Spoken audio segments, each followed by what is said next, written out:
अपना पहला chapter complete हो गया। इसको बारीकी से और बता रहा हूं मैं, थोड़ा सा ध्यान से सुन लीजिए।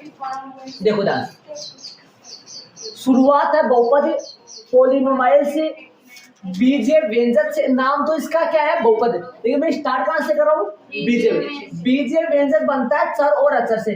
पहले मैं 2 मिनट में ज्यादा टाइम नहीं लगाऊंगा, ये बता दूंगा जल्दी से, ध्यान दे। चर वो होता है जिसका मान निश्चित नहीं हो, है ना।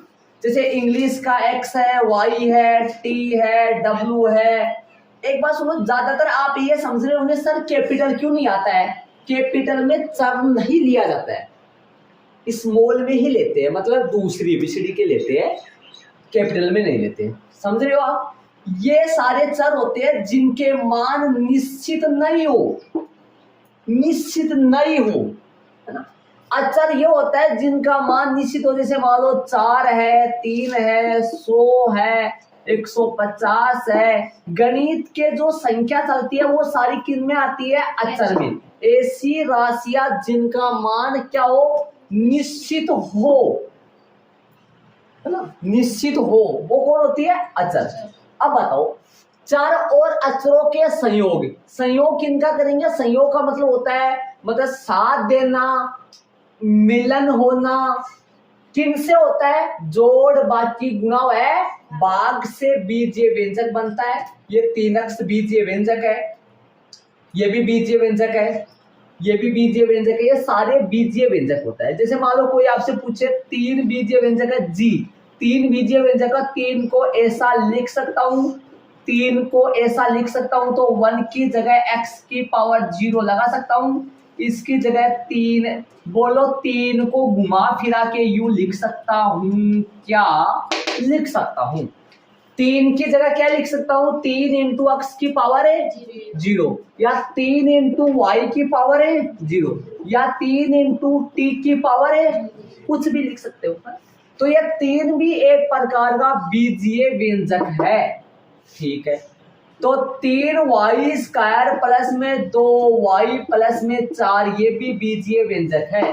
बीजीय व्यंजक सब होते हैं, लेकिन कितने जनों का मिलन होना चाहिए भाई, कोई चर आ जाए और अचर आ जाए, यदि दोनों आपस में मिल जाए। ये देखो ज्यादातर संभावना ऐसी होती है, ऐसा जरूरी नहीं 4 एक क्या है, 2 भी हो सकता है। जैसे मान लो ये भी बीजीय व्यंजक ही कहलाता है। ये लो, इसमें बताओ चर कितने हैं, 2 है, अचर कितने हैं, 1 है, ये भी बीजीय व्यंजक ही है। कितने भी चर हो सकते हैं, कितने भी अचर हो सकते हैं, यदि आपस में मिल जाते हैं तो किनका निर्माण होता है, बीजीय व्यंजक। मैं अब ले जाऊंगा चैप्टर के नाम पर, बहुपद किसे कहते हैं। बीजीय व्यंजक यदि आपके समझ में आ जाएगा तो बहुपद समझ में आएगा। बीजीय व्यंजक सभी होते हैं, लेकिन कुछ खास बीजीय व्यंजक वो क्या होते हैं, बहुपद। सारे बीजीय व्यंजक बहुपद नहीं होते हैं। बीजीय व्यंजक तो किसी को बोल दो, लेकिन क्या होना चाहिए भाई, 2 मतलब 4 अचर मिल जाना चाहिए, वो बीजीय व्यंजक होते हैं। लेकिन सभी के सभी बीजीय व्यंजक बहुपद नहीं कहलाते, कुछ खास बीजीय व्यंजक क्या कहलाते हैं, बहुपद। वो विशेषता क्या है, वो मैं लिखवा रहा हूं, इनको ऐड कर लो यहां तक, ठीक है। ये रख लिए, इनको ऐड नहीं करना है, जिन्होंने कर लिया वो। बीजीय व्यंजक तो सारे होते हैं, मतलब सबको बीजीय व्यंजक बोलते हैं, लेकिन कुछ खास बीजीय व्यंजक का नाम क्या पड़ जाता है, बहुपद, और कुछ का नाम बहुपद नहीं पड़ता है। अब वो विशेषताएं क्या है भाई, कोई तो खास बात होगी, कोई तो खास बात होगी जो कि बीजीय व्यंजक क्या पड़ जाएगा, बहुपद। किसी को बहुपद बोलेंगे, ये बहुपद है कि पता नहीं है, ये बहुपद हो सकता है, ये बीजीय व्यंजक तो सारे हैं, लेकिन इनमें से कुछ तो बहुपद होती है और कुछ बहुपद नहीं होते हैं। तो बीजीय व्यंजक के बहुपद होने की शर्त, ये शर्त मुख्य रूप से 3 है, और एक चौथा पॉइंट भी इसमें डाल देता हूं मैं, व्यक्त वाला। वैसे मुख्य रूप से तो 3 ही है ना। चले मैं इनको लिख देता हूं। तो सुनो, 4 टॉपिक मैंने लिखे, प्रत्येक पद में चर की घात धनात्मक पूर्णांक होनी चाहिए। अभी आपको पता लग जाएगा। एग्जाम्पल ले रहा हूं बहुत सारे, 3y की पावर है 2, माइनस का 3y प्लस में 4। दूसरा ले रहा हूं, पता करेंगे बहुपद कौन सा है, कौन सा बहुपद है, बीजीय व्यंजक ये भी है, ये भी है, ये भी है, ये भी है, मतलब नीचे आएगा वो भी है ना। हाँ, मैं 3√t प्लस में 3t प्लस में 7। तीसरा लिख रहा हूं 4y की पावर 3/2 प्लस में 7y स्क्वायर प्लस में 3। चौथा लिख रहा हूं रूट में y प्लस में 2। पांचवा लिख रहा हूं y की पावर -1/2 प्लस में 1। छठा लिख रहा हूं 1/y की पावर -2 प्लस में 2। अब यदि आप ये सारे एग्जाम्पल मैंने लिख दिए और पदों की संख्या निश्चित चर का गुणांक, सातवां में लिख रहा हूं 3 आयोटा y प्लस में 2। ये आप जानते भी नहीं लेकिन लिख दिया मैंने, चलो कोई बात नहीं, बोर्ड पे डाल दो आप सारे समझो। अब पता करेंगे ये इन 7 में से कौन कौन बहुपद है और कौन कौन बहुपद है नहीं है। ये खुद है क्या, ये सारे क्या कहलाते हैं, बीजीय व्यंजक तो सारे है ना, बीजीय व्यंजक तो सारे है। अब इनमें ये पता करेंगे, इनमें ये छांटेंगे कि इनमें कौन कौन सा बहुपद है और कौन कौन सा बहुपद है नहीं है, छांटेंगे। चलो छांटो, इनको विशेषता देखो। प्रत्येक पद में चर की घात धनात्मक पूर्णांक होनी चाहिए। धनात्मक पूर्णांक का मतलब होना चाहिए, धनात्मक पूर्णांक का मतलब समझो भाई, प्लस का 1 प्लस का 2 प्लस का 3 प्लस का 4 प्लस का 5 प्लस का 6 प्लस का 7 प्लस का 8 प्लस का 9। मैं चलता ही जाऊंगा, कभी रुकूंगा नहीं, कभी भी नहीं रुकूंगा, चलता ही जाऊंगा। सुनो, पता करें, बताओ।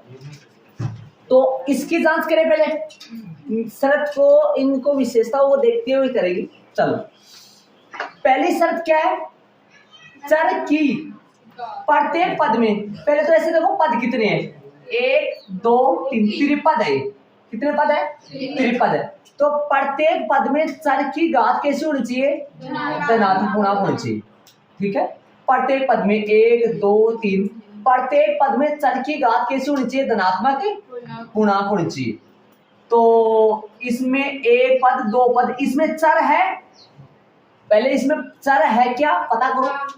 चर है, चर कौन है, y की घात प्लस की 2, सही है, ये तो कोई दिक्कत नहीं है इसमें। ठीक है, इसमें चर है, कितनी घात है इसकी, 1। जब कोई घात नहीं होती है तो प्लस का कितना होता है, 1। इसमें चर है, चर इसमें इसके साथ बताया था y की पावर 0 मान लो, लेकिन मैं बोलो तो मत बोलो, कुछ नहीं है, चर मान लो, ऐसे कोई दिक्कत नहीं है। चर मानो तो y की पावर 0, और 0 धनात्मक पूर्णांक तो नहीं आता, लेकिन पूर्णांक में तो आ ही जाता है ना, ऐसे। तो अब बात सीधी सी समझ में आ रही है कि पहले जो विशेषता वो यहाँ लागू हो रही है, हो रही है लागू। प्रत्येक पद में चर की घात कैसी है, धनात्मक पूर्णांक है। तो y की पावर 2 y की पावर 1, प्रत्येक पद में चर की घात धनात्मक पूर्णांक है। ठीक है, ये तो मतलब इसके लिए पहली शर्त लागू हो रही है। ठीक बात है। दूसरा देखो, पदों की संख्या निश्चित होनी चाहिए। गिन लो, 1 2 3, मतलब सही बात है। दूसरी शर्त भी लागू हो रही। तीसरी देखिए, प्रत्येक पद में चर का गुणांक, चर y स्क्वायर है, y स्क्वायर का गुणांक वास्तविक संख्या है, प्लस का 3 आ रहा है, प्लस आए चाहे माइनस आए, लेकिन वो रूट में माइनस, रूट के अंदर माइनस की संख्या नहीं आई। y का गुणांक वास्तविक संख्या है या y है ही नहीं, सही है। ठीक है, प्रत्येक बहुपद को px से व्यक्त करते यदि चर क्या हो तो बताओ, इसको किससे डिनोट करेंगे, py से। सही बात, इसका मतलब समझ में आ गया कि इसके लिए तो तीनों की तीनों शर्त ही भाई, चौथी शर्त नहीं है, ये तो कोई शर्त नहीं है, तो डिनोट करने वाला है। तो तीनों की तीनों शर्त लागू हो रही है। इसका मतलब ये जो बीजीय व्यंजक है ये एक बहुपद है है। यही है सर। ठीक है, चले आगे। चलो इसकी बात करें, 3t की पावर कितनी है? 1/2। रूट के अंदर पावर 1/2 होती है, तो तीन जो है वो t की पावर 1/2 है।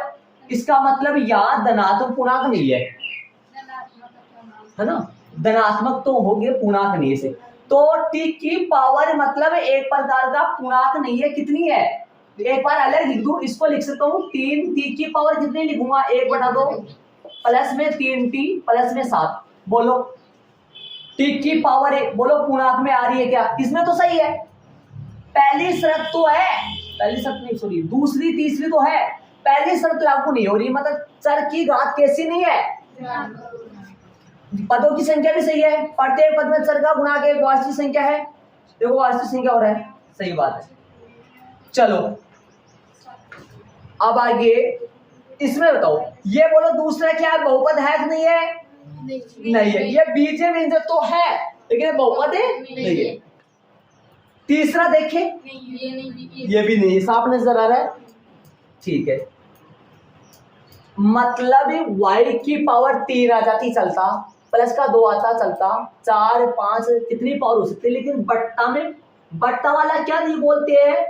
पूर्णांक नहीं बोला जाता है बट्टा में जो होता है। ठीक है, मतलब तीसरा बीजीय व्यंजक तो है लेकिन क्या नहीं है? ये बहुपद। चौथा बहुपद नहीं है, बहुपद नहीं है, ये बहुपद नहीं है। तीसरा बहुपद नहीं है, ये बहुपद है, ये बहुपद नहीं है, ये भी बहुपद नहीं है, और ये भी बहुपद नहीं है, और ये भी बहुपद नहीं है। देख लो है क्या? नहीं है ना। और ये सुनो, ये बताओ बहुपद है कि नहीं है? ध्यान से सुनो, इसके बारे में सुनो। छठा देखो, y की पावर ऊपर चली जाएगी, किसका हो जाएगा? प्लस का 2। ये लो बताओ, ये बहुपद है कि नहीं है? ये बहुपद, समझ रहे हो ना? ये बहुपद है। ये बताओ, y की पावर तो 1 आ रहा है, सही है। वैसे तो पहली शर्त तो लागू हो रही है, दूसरी सही है, दूसरी भी, पदों की संख्या भी निश्चित ही चल रही है। तीसरा चर का गुणांक, चर कौन है? y का गुणांक 3 आयोटा है। आयोटा किसे कहते हैं? आयोटा, आयोटा बोला जाता है इस चिन्ह को, इस चिन्ह का मान होता है रूट के अंदर -1, मतलब काल्पनिक संख्या।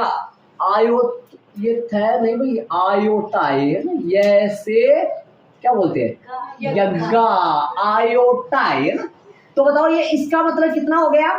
इसका मतलब हो गया ये जो है ना, ये है रूट के अंदर -1, तो y का गुणांक कितना हो गया? y का गुणांक एक वास्तविक संख्या नहीं है, कैसी है? तो काल्पनिक संख्या है, काल्पनिक संख्या। ओके, इस ये तो बहुपद है ही नहीं, ये भी बहुपद नहीं है। यदि बहुपद होता तो किससे डिनोट करता है इसको? P ऑफ T, मतलब पेटी से। ठीक है, तो बता दिया मैंने आपको। बोलो सारे बीजीय व्यंजक थोड़ी ना बहुपद होते हैं, बीजीय व्यंजक तो सब होते हैं, लेकिन कुछ बीजीय व्यंजक बहुपद होते हैं और कुछ बीजीय व्यंजक बहुपद नहीं होते। आखिर वाला पॉइंट यहां तक ऐड कर लो। अब चलेंगे, इसका अगला पॉइंट आएगा बहुपद का प्रकार, तो इनको ऐड कर लो। तो अगला टॉपिक है बहुपद के प्रकार, किन के आधार पर भाई? घात के आधार पर। पहला है एक घातीय, सुना, पहला प्रकार है एक घातीय, एक घातीय जिसका दूसरा नाम है एक घातीय बहुपद। अब सुनना, अब बीजीय व्यंजक नहीं पढ़ेंगे आप, सारे के सारे क्या पढ़ने वाले अपने? बहुपद ही पढ़ेंगे। बीजीय व्यंजक हट गए, मतलब बीजीय व्यंजक अपन छोटी क्लास में खूब सारे पढ़े हैं। अब बीजीय व्यंजक नहीं पढ़ेंगे, बहुपद ही पढ़ेंगे। बहुपद की क्या लगा रहा हूं मैं? प्रकार। ठीक है, घात के आधार पर, पदों के आधार पर भी होते हैं, घात के आधार पर भी होते हैं। तो पदों के आधार पर मैं यही बता दूंगा, पदों के आधार पे आपके इतना है नहीं, मतलब सिलेबस में ज्यादा ही है। घात के आधार पे एक घातीय बहुपद, इसका दूसरा नाम और है, इसका दूसरा नाम और है, यहां लिख देता हूं। रेखिक बहुपद है। इसका दूसरा नाम है रेखिक बहुपद। घात के आधार पर बहुपद के प्रकार, इसका दूसरा नाम क्या है? रेखिक बहुपद। ठीक है। दूसरा प्रकार है जगह बार एक लाइन छोड़ दे, इधर मैं व्यापक रूप लिख दूं इनका, इधर लिखूंगा व्यापक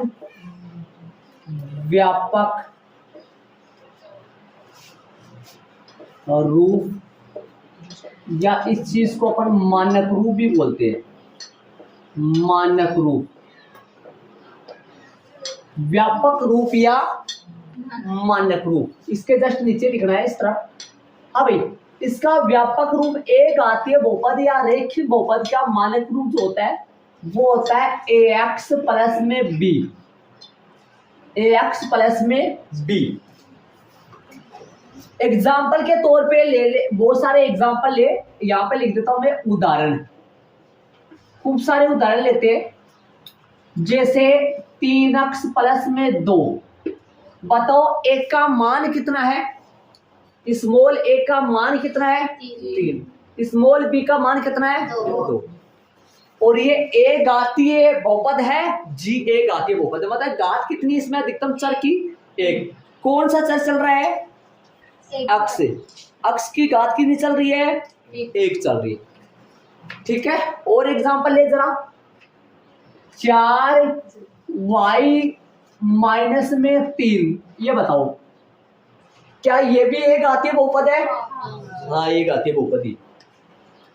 बस फर्क ये है, एक का मान 4 है और बी का मान -3। मोटा सा ax प्लस बी लिख दिया मैंने, है ना। और तो क्या ही बोलूं, नीचे लिख दिया 4x माइनस 3। ऊपर जाओ, इसको सोल्व करो। क्या इसको ऐसे लिख सकता हूँ? 4x प्लस का प्लस ए से बता दो आप जरा। अब बताओ बी। अब आसानी से पता लग गया होगा ए का मान कितना है और बी का मान कितना है। क्या इनको दोनों को सोल्व करेंगे, हल करेंगे तो वास्तव में माइनस आएगा? क्या माइनस आएगा ना जी। ए का मान 4, बी का मान -3, 3 नहीं -3। चलो समझ गए होंगे। तो b का मान न कि प्लस आएगा, किसका आएगा? दूसरा है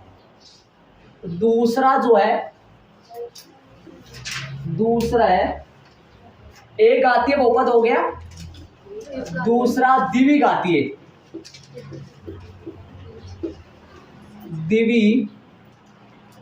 द्विघाती लगा दो, द्विघाती बहुपद।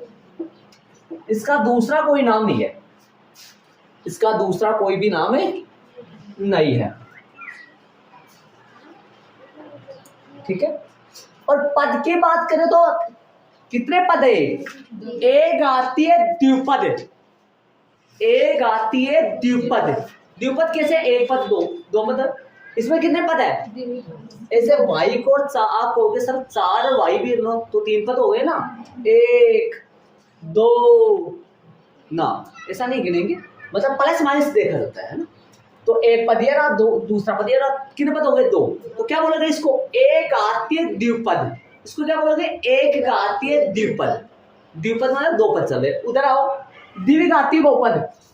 द्विघाती बहुपद का कोई दूसरा नाम नहीं होता है, इसका मानक रूप लिखेंगे, व्यापक रूप लिखेंगे, वो होता है ax स्क्वायर प्लस में bx प्लस में c। ज्यादातर x का चल रहा है आपके, इसलिए मैं x में व्यापक रूप, वैसे y में भी लिख सकता हूं ay square plus by plus c, ऐसा। इसका एग्जांपल ले जरा कुछ, 4x स्क्वायर प्लस में 3x प्लस में 7, ओले बहुत सारे होते। बताओ 3y स्क्वायर प्लस में 7y प्लस में माइनस में 4, 8y स्क्वायर, y का ले लो और चर एक ही चलता है, दो चर का भी बहुपद माना जाता है, लेकिन चर एक का ही होता है। 8t² प्लस माइनस में 3t प्लस में 8, 8u² माइनस का 7u प्लस में 4। देख लो भाई, और भी एग्जाम्पल खूब सारे हो सकते हैं। बताओ कितना घातीय चल रहे हैं सारे, और पद कितना, त्रिपद। द्विघातीय त्रिपद के एग्जाम्पल हो गए, द्विघातीय त्रिपद के एग्जाम्पल हो गए। चले भी ध्यान दो, आ गया हो बोर्ड पे ध्यान दो, सारे हो गए। तो चले तीसरा वो ले लो एक, वैसे जरूरत तो नहीं है लेकिन ले लो तीसरा एक, आपके ये चलेगा स्टॉप इसमें। चलो तीसरा की बात करें, बोर्ड पे ध्यान दो। त्रिघातीय, त्रिघातीय, त्रिघातीय यू स्क्वायर है भाई, कई बच्चों के डाउट हो रहा है, यू स्क्वायर है और चर तो आएगा ना, ये समझे आप, यू आएगा, यू चर तो एक आएगा ना, हाँ, न कि चौथा लिख दो, चौथा न लिखो। त्रिघाती, त्रिघातीय बहुपद, त्रिघातीय बहुपद। बताओ भाई, त्रिघातीय बहुपद बोलो। व्यापक लिखे, थोड़ा स्पेस देते जाना एक लाइन, ताकि ये इससे मैच हो जाए कि भाई ये इसमें जा रहा है, इससे मैच हो जाए, है ना, सही है नोटबुक में। इसका व्यापक रूप या मानक रूप लिखे त्रिघाती के। पद कितने आएंगे ऑटोमेटिक, 4। ax² प्लस में bx² प्लस में cx प्लस में d, सिर्फ d। उदाहरण लेंगे, लेते देखिए उदाहरण ले, 3x³ प्लस में 2x² प्लस में 4x माइनस में 5। और एग्जांपल है जरा, 7y³ माइनस में 7y² माइनस में 7 या माइनस में 8। जैसी एक, आप दिमाग लगाओ, एक पद मैंने बीच में छोड़ दिया है, ये त्रिघातीय तो है लेकिन ये वाला त्रिघातीय त्रिपदी है, बल्कि फुल जो है ना, फुल रूप है वो। त्रिघाती में कितने पद होते हैं फुल रूप में, 4 पद होने चाहिए। लेकिन दिमाग लगाओ, ये त्रिघाती, ये तो पूरा है त्रिघाती 4 पद है, लेकिन ये त्रिघाती तो बन रहा है लेकिन पद 3 ही है। इसमें दिमाग लगाओ, y वाला पद नहीं आ रहा है, अर्थात cx नहीं आ रहा है, ये ना cx। दिमाग लगाओ, कहां गया वो, बताओ मैं आपको, सुनो। x का गुणांक जो c है ना, वो 0 है यहाँ। इसको एक नए लैंग्वेज में लिखो, आपको पता लग जाएगा। 7y² सही है, माइनस का 7y³ सही है, 7y² सही है। अब आएगा वो पद, देखना जरा तिरछी नजर से देखना, मैं गोल लगा के देखना, सुनना यहाँ पर बोर्ड में, प्लस का 0y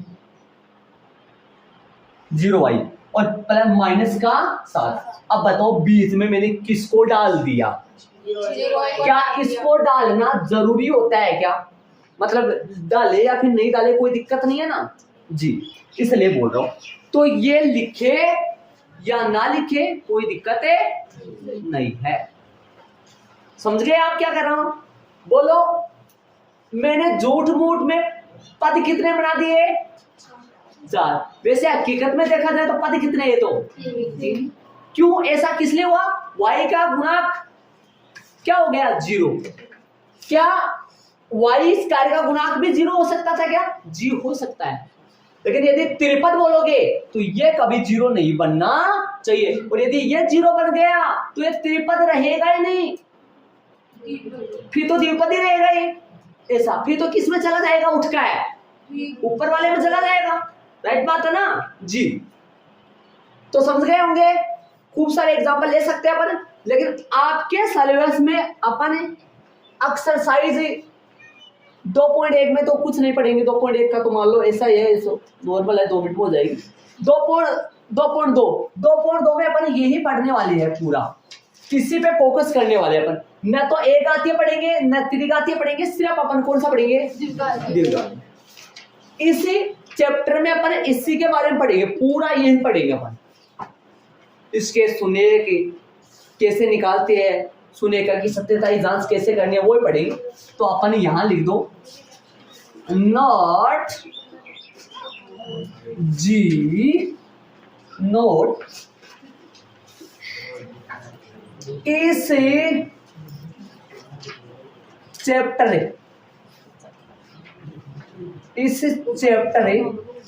में अपन ऐसे लिखे सर। हाँ यही पढ़ेंगे कि कहां पे लिख रहा हूं मैं, 2 के नीचे। 2 के नीचे मतलब हाँ द्विघाती के नीचे लिख लो, ठीक है। और ये रेड वाला मत लिखना आप। अब देखो मैं गौर करके आपको बता दूं, इनको हटा दूंगा एक बार, ये 3 ही लिखने हैं यहाँ, एड ये 3 ही करने हैं। मैं थोड़ा सा समझा दूंगा आपको, फिर अगले टॉपिक आएगा बहुपद का सुलेख, और फिर थोड़ा सा और समझाऊंगा, बाद में एग्जांपल करेंगे। जल्दी से इसको ऐड करो, फटाफट चलेंगे आगे अपन चलेंगे। समझाने की बात है, बोर्ड पे समझना है, उतारना नहीं है। देखो बोर्ड पे डाल देना ax प्लस में b, ax स्क्वायर प्लस में, सुनना, ax स्क्वायर प्लस में bx प्लस में c, ax क्यूब प्लस में bx स्क्वायर प्लस में cx प्लस में d, ax की पावर 4 प्लस में bx क्यूब प्लस में cx स्क्वायर प्लस में dx प्लस में e, ax की पावर 5 और 4, लेकिन छक्का वगैरह तो मारेंगे बाद में, और dx स्क्वायर प्लस में ex प्लस में f। समझ गए? बढ़ा सकता हूँ आगे कितने भी, आओ 3x प्लस में 2, आ जाओ 3x स्क्वायर प्लस में 4, एक पद गायब, उड़ गया। कौन उड़ गया? bx उड़ गया। bx इसलिए उड़ गया क्योंकि b का मान 0 है, लेकिन ये नहीं उड़ना चाहिए कभी, और ये उड़ गया, खेल खत्म। किसका? द्विघाती का। फिर किस में गया वो? यदि ये उड़ जाएगा तो खेल ही खत्म हो जाएगा, फिर तो किस में चला जाएगा वो तो एक घाती में चला जाएगा जी। हाँ ये कभी नहीं उड़ेगा, ये लास्ट वाला शुरू वाला वे तो है। तो बताओ इसको तोड़ मड़ो के यूं लिख सकता हूं ना, देखिए जी, ये लो ऐसे लिख सकता हूं इसको आराम से। 3 घाती मिल रहा है आपको, त्रिपद मिल रहा है। इसको लिखे 4x क्यूब प्लस में 7x स्क्वायर प्लस में 8x प्लस में 24 मान लो माइनस 24 मान लो प्लस 24 मान लो, ठीक है। पूरा लिखा है मैंने, तो समझ गए होंगे सारे आराम से, कोई दिक्कत नहीं है। आपके सिलेबस में ऐसे खूब सारे चलेंगे आपके 2.2 में, 2.1 का तो छोड़ दो, 2.1 में तो कुछ है, 2.2 में, 2.2 में ऐसे चलने वाले हैं, खूब सारे ऐसे चलने वाले हैं। प्लस 4 ऐसा भी आ सकता है, ऐसा भी आ सकता है। बोलो ये द्विघाती है ना सारे, द्विघाती, ठीक है। अगला आप टॉपिक में चलेंगे अपन, टॉपिक चलेगा बहुपद का सुनेक। क्या टॉपिक चलेगा? बहुपद का सुनेक। तो देखिए बहुपद का सुनेक सुनिए।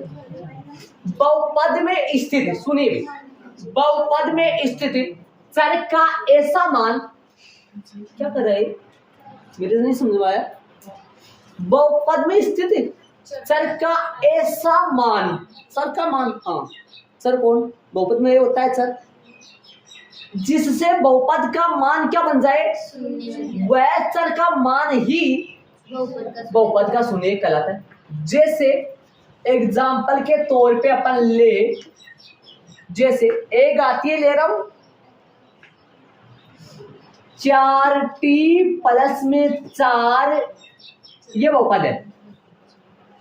अब t का ऐसा मान बता दो जिससे इस पूरे बहुपद का मान -1 बन जाए।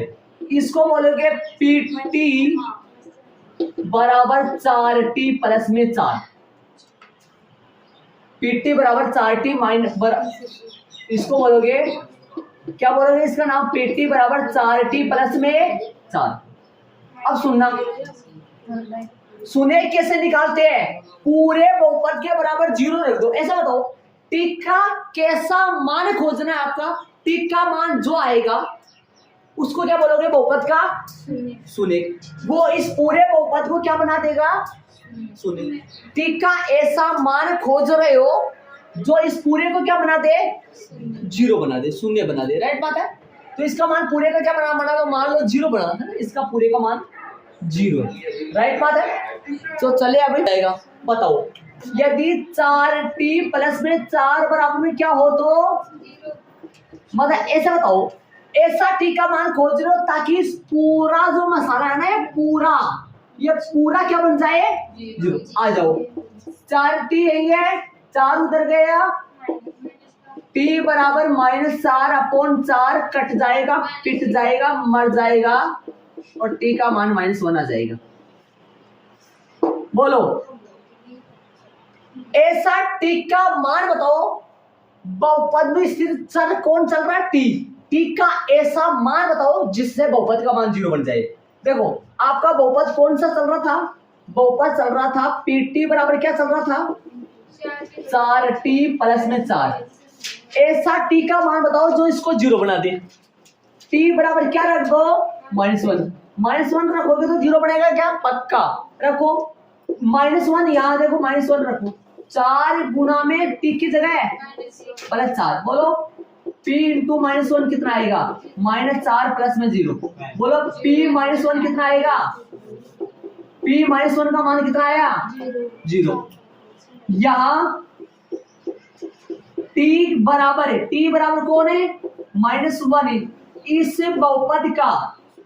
बहुपद का क्या कहलाएगा, ये इस बहुपद का क्या है, अरे शून्य वो होता है जिसको जो इसको क्या बना दे, 0 बना देगा। इसमें ऐसी करामात होगी जो इसको क्या बना देगा। जैसे मान लो 4t - 4 होता, बोलो t का मान क्या पुट कर दो इसके अंदर ताकि ये पूरा मसाला 0 बन जाए। इसके अंदर पुट कर दूंगा +1, क्या रख दूंगा, +1 रखो या 0 बन जाएगा। तो ऐसा मान किसका, चर का। चर कहाँ है, बहुपद में। बहुपद में स्थित चर का वो मान, चर का वो मान जो बहुपद में वापस रखे, यदि उस चर की जगह वो मान रखे तो वो पूरा हिसाब किताब क्या बन जाता है, 0। और वो मान ही उस बहुपद का क्या कहलाता है, शून्यक। शून्यकों की संख्या, बहुपद की जितनी घात होती है, बहुपद की घात कितनी होती है पहले बताओ, अधिकतम बहुपद की अधिकतम घात ही बहुपद की घात। जैसे मान लो यहाँ पर अधिकतम घात कितनी है, 1। जैसे t की सबसे बड़ी से बड़ी घात 1 है। बहुपद में जितनी घात होती है शून्यकों की संख्या उतनी होती है। जैसे मान लो 1 घातीय बहुपद है तो उसमें शून्यक भी 1, द्विघातीय बहुपद है शून्यक भी कितने, 2। याद करो चैप्टर नंबर 5 अपन पढ़ चुके हैं, उसमें उसके अंदर देखा जाए तो लास्ट के 2% 2-3% ऐसे आए थे, कितने पदों का योग 636 है। याद करो ऐसा दे देता है अपन, द्विघातीय सूत्र बनता है, टुकड़े होते हैं, मान कितने निकलते हैं, 2 निकलते हैं ना जी। ऐसे तो बहुपद की जितनी घात होगी उतनी शून्यकों की संख्या होगी।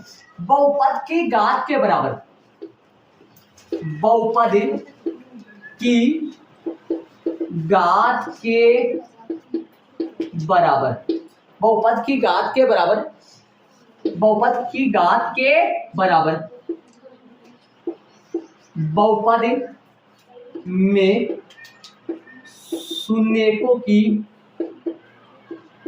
क्या होती है भाई, संख्या होती है, संख्या होती है। बहुपद की जितनी घात होती है, बहुपद की जितनी घात होती है उतनी बहुपद की क्या होती है भाई, शून्यकों की संख्या। बहुपद की घात के बराबर है, बहुपद में शून्यकों की क्या होती है, संख्या। मतलब 1 घातीय बहुपद है, शून्यक 1, दो घातीय बहुपद है, शून्य दो, तीन घातीय बहुपद है, शून्य तीन। मतलब बहुपद में जितनी घात होगी ना, शून्य कितने होंगे उतने ही होंगे। वो तो कैसा भी हो सकता है, शून्य के प्लस का भी आ सकता है, शून्य के माइनस का भी आ सकता है। राइट बात। मैं आपको ये कहना चाहता हूँ जितनी घात होंगी बहुपद में उतने ही शून्यों की संख्या बहुपद के घात की बहुपद में चर की अधिकतम घात के बराबर होगी। राइट बात है। चलेंगे आगे, थोड़ी सी छोटी सी बात बताने मेरे को, फिर एग्जांपल शुरू होगा। इसको मैं हटा देता हूं, एक बार इसको रटना मत, आप एक बार समझ लेना। बहुपद में स्थित चर का ऐसा मान, परिभाषा पूछ सकता है। अब की बार बोर्ड के एग्जाम में परिभाषा, पिछले साल बोर्ड के एग्जाम में परिभाषा पूछा था। समरूप आकृतियां और सर्वांग सम आकृतियां किसे कहते हैं, परिभाषित कीजिए। ऐसा प्रश्न आया था, चैप्टर नंबर 6 में से आया था परिभाषा, मैथ में परिभाषा। हाँ, तब मेरे को थ्योरी लिखवानी पड़ती है, इसको बोलते हैं थ्योरी। आप नहीं समझते, आप 10th क्लास के स्टूडेंट 11वीं 12वीं के समझ जाओगे आप थ्योरी किसको बोलते हैं।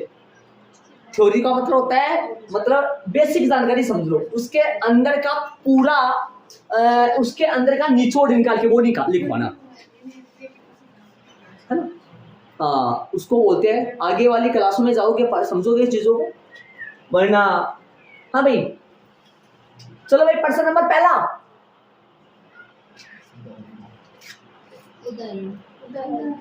उदाहरण का प्रश्न नंबर पहला, समझ रहे हो। चलो इसको हटा दूं मैं,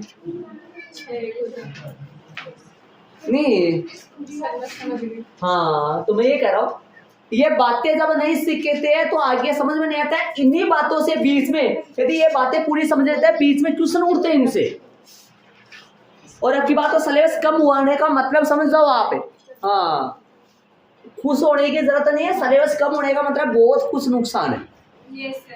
हाँ, तो चलिए, अब बहुपद में स्थित चर का ऐसा मान जिनके हीरा मोती लगे हो। हाँ, सही बात है, जिससे बहुपद का मान क्या बन जाए, वह चर का मान ही बहुपद का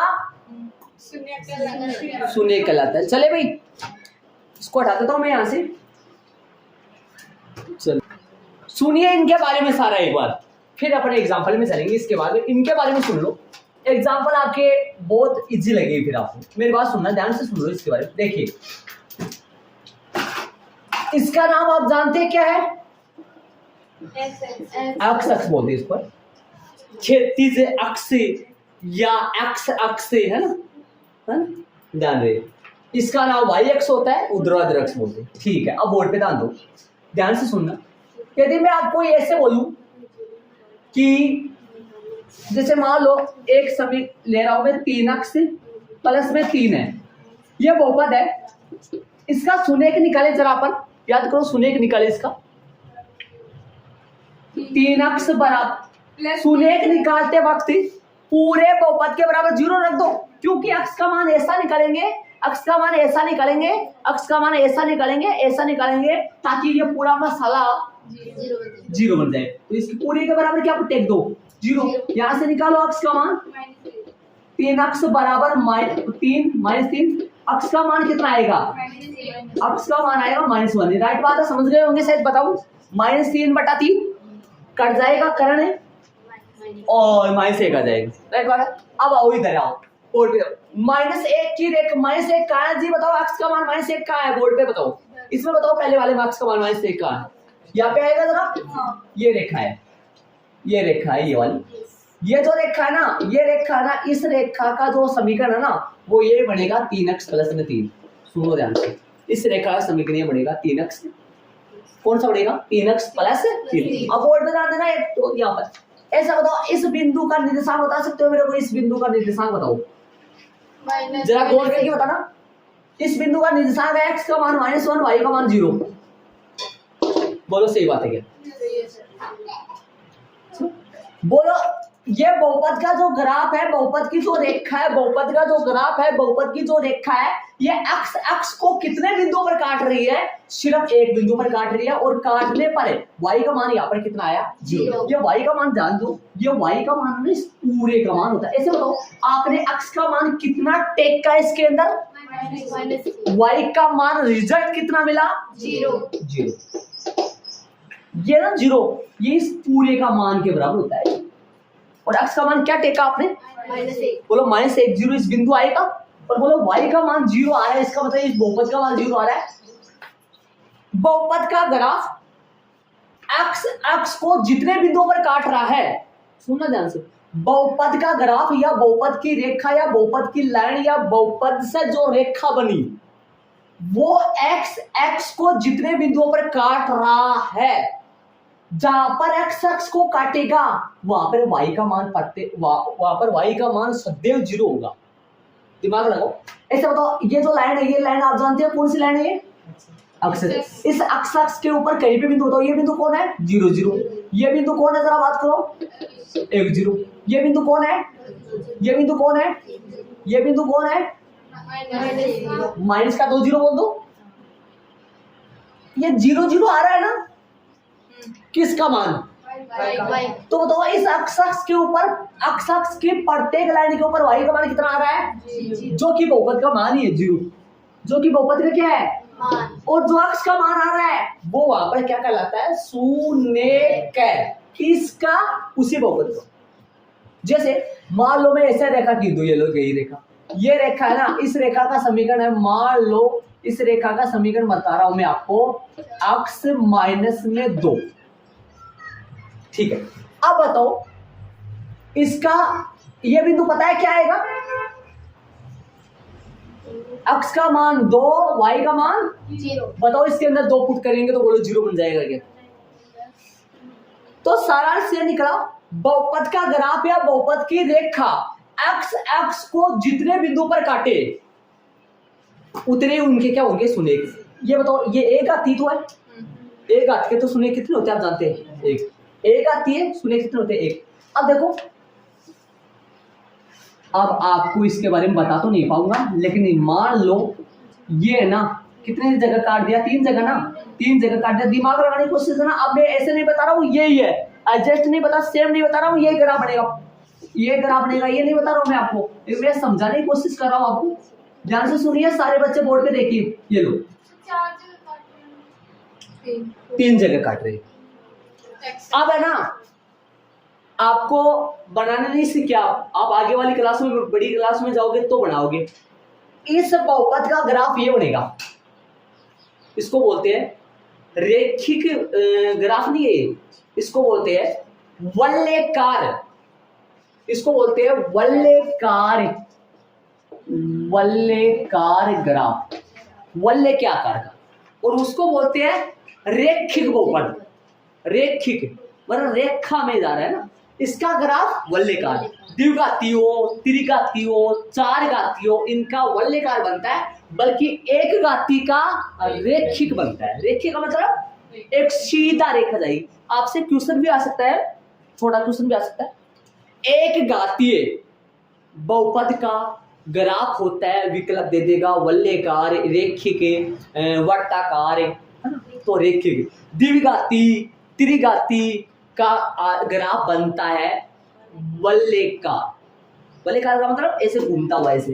अब पता नहीं मेरे को, मैं ये नहीं कह रहा हूं कि इसका ग्राफ ऐसा ही बनेगा, लेकिन ये तो पता है मेरे को बनेगा तो वलयकार। और ये कितना?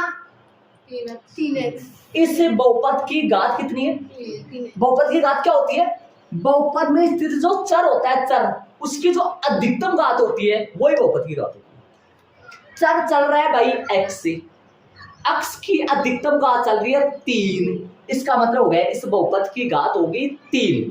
जितनी घात उतने सुनेक। बताओ इस बहुपद में सुनेकों की संख्या कितनी होगी? 3। अब सुनना, वो सुनेक क्या कर देता है? सुनेक ऐसे होता है जिस पूरे बहुपद का मान क्या बनाता है? 0। तो इस पूरे बहुपद का मान 0 का मतलब ये हुआ कि x का मान जो रखेंगे x का मान जो रखेंगे तो y का मान तो पक्का क्या मिलेगा, 0। ऐसे बताओ, इस पॉइंट की बात करें मेरे को नहीं पता, इस पॉइंट की बात करें मेरे को नहीं पता, इस पॉइंट की बात करें मेरे को नहीं पता, सारे को आपको नहीं पता, तो फिर पता क्या है, कुछ नहीं पता। आ जाओ बताऊंगा, देखो कुछ नहीं पता। आओ इस तीनों पॉइंटों पे बताओ, मैं छोटा क्वेश्चन यूज करूं, निर्देशांक ज्यामिति पढ़ी हुई है आपकी बारीक बारीक। ऐसे यहाँ पर 0 है बाबू, यहाँ पे बाबू 0 है, यहाँ पे बाबू 0। x का मान बताओ, समझ गए ये 0 किसका मान है, गौर करो जरा, 0 किसका मान, y का। और ये y का है, लेकिन बहुपद में क्या है, इस पूरे का मान 0 है। और x के मान ऐसा पुट करेंगे, x का मान ऐसा पुट करेंगे, पुट करने का मतलब होता है रखना, ऐसा x का मान रखेंगे जो इस पूरे का मान क्या बना देगा, 0। अब ऐसा x का मान जो इसको 0 बना दे, ऐसा x का मान जो तीन जगह क्यों कटवा दिया मैंने, क्योंकि घात कितनी है, 3। घात तो सर 2 भी है, सारे बहुपद में जो चार चल रहा है, चार किसको बोलते हैं, इंग्लिश वाले को। चार में जो अधिकतम घात है वही बहुपद की क्या होती है, घात। अधिकतम घात कौन है, 3। तो बहुपद की घात कितनी होगी, 3। जितनी घात है उतने ही सुनेग। बोलो कितने सुनेग हो गए, 3। बोलो ये बहुपद का ग्राफ x को कितने बिंदुओं पर काट रहा है, इसका मतलब ये हो गया कि इस बहुपद में शून्यकों की संख्या 3 होगी। बहुपद का ग्राफ x को जितने बिंदुओं पर काटेगा शून्यकों की संख्या उतनी ही होगी। कैसे भाई, ऐसा क्यों, ऐसा इसलिए क्योंकि यहाँ पर जो बिंदु आएगा उसमें y का मान, यहाँ पे बिंदु आएगा y का मान 0, यहाँ पे बिंदु आएगा y का मान 0। x का मान कितना होगा जरा गौर करो, x का मान पता नहीं क्या होगा, x का मान पता नहीं क्या होगा, x का मान पता नहीं क्या होगा। कब पता लगेगा, इसके शून्यक निकालेंगे तब। और इसका शून्यक निकालना आपकी सिलेबस में त्रिघाती का नहीं है, ठीक है। द्विघाती का बनाओ, अभी बताओ द्विघाती का बना रहा हूँ जरा, ये बन गया द्विघाती का, ठीक है। इसका मान लो, ये मान लो पता नहीं है मेरे को, मैं बार बार ये कह रहा हूँ कि ये नहीं पता है भाई इसका एडजस्ट ग्राफ ये बनेगा क्या, इसके टुकड़े करके इसके तो निकाल सकते हैं अपन, हाँ, और इसके टुकड़े करके निकालेंगे तो यहाँ पर जो बिंदु आएगा y का मान तो 0, यहाँ पे बिंदु आएगा y का मान तो, और ये दिमाग लगाओ ये y का मान किसके, ये y का मान 0 किसका मान है, ये इस पूरे का मान क्या बन रहा है, 0। और x का मान क्या रखेंगे, पता नहीं क्या रखेंगे, लेकिन ऐसा x का मान रखेंगे जो इसके पूरे का मान क्या बन जाए, 0। वो दोनों क्या कहलाएंगे, ये दोनों क्या कहलाएंगे, इस बहुपद के सुने। बताओ बहुपद का ग्राफ, बहुपद का जो ग्राफ है वो x को कितने बिंदुओं पर काट रहा है, 2 बिंदुओं पर। इसलिए इनमें इस बहुपद में शून्यकों की संख्या कितनी होगी, 2। देखो 2 जगह काट रहा है। y का मान देखना, y के क्यों नहीं देखते, ये बात कहो, सुनो y का क्यों नहीं देखते, ऐसा बताओ। आप x का मान रखने पर y का मान 0 इसमें बनता है, इसमें बनता है ना x का मान। और x ही क्यों ले रहा हूं, आपके ज्यादातर सवालों में x ही चलेगा। y पे रखेंगे तो x का मान 0, y पे रखेंगे, यदि y वाला प्रोसेस होगा तो इस पे देखना है ना। y का जैसे मान लो ऐसा आ जाए 3y² प्लस का 7y प्लस का 4, तब आप y का मान रखोगे ना तो x वाला 0 बनेगा, जो कि इसको लेके देखना पड़ेगा, है ना। तो मैं आपको ये कहना चाहता हूं कि आपके ये समझ में आ जाना चाहिए कि शून्यकों की संख्या कितनी होगी, बहुपद का ग्राफ x को जितने बिंदुओं पर काटेगा उतने शून्यकों की संख्या होगी। और बहुपद में स्थित चर की अधिकतम घात के बराबर बहुपद की घात होगी, और जितनी बहुपद की घात होगी शून्यकों की संख्या उतनी होगी, ठीक है।